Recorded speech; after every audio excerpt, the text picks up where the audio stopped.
Pihak Dodi Sudrajat meminta jabatan Ketua Komisi Nasional Perlindungan Anak, Komnas PA, yang diemban Aris Merdeka Sirait saat ini diganti.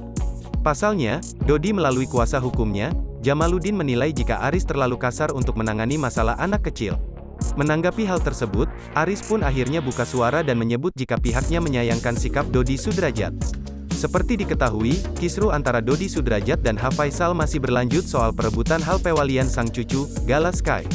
Dilansir kanal YouTube SG Entertainment, Senin, tanggal 24 Januari tahun 2022, Aris menyoroti kedatangan Dodi ke rumah Faisal minggu lalu. Ia menyinggung pernyataan kuasa hukum Dodi yang diungkapkan di depan media sepulang dari pertemuan itu. Mereka katanya akur-akur saja, tetapi justru sangat kontroversi ketika mereka keluar dari rumah itu membuat konferensi pers, ujar Aris. Lawyernya itu mengatakan bahwa saya ini perlu diganti. Menurut Aris, Jamaluddin menyatakan dirinya perlu diganti dari jabatan sebagai Komnas PA. Pasalnya aktivis yang getol melindungi hak anak itu dinilai terlalu kasar dan bisa menakuti anak-anak yang dibela. Itu menurut saya enggak ada urusan orang yang mengganti, karena Komnas Perlindungan Anak ada mekanismenya, tegas Aris. Kok bisa-bisanya dia mengatakan saya harus diganti dengan ketua perempuan, karena saya dianggap kasar.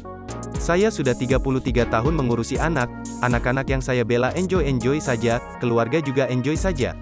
Menurut Aris, perbedaan jenis kelamin tak bisa menunjukkan seberapa besar kepedulian seseorang pada anak-anak. Justru, ia menilai Dodi dan pengacaranya tak tahu seberapa besar kiprahnya dalam membela anak-anak. Saya kira mereka tidak tahu siapa Aris Merdeka, gagal paham terhadap penilaian pada saya, sebut Aris. Gagal paham Dodi Sudrajat melalui statement lawyernya, sangat disayangkan. Tapi enggak apa-apa, saya tidak akan mundur membela kepentingan terbaik anak di Indonesia ini. Menurut Aris, sikap Dodi dan pengacaranya itu merupakan bentuk ketidakpuasan terhadap dirinya.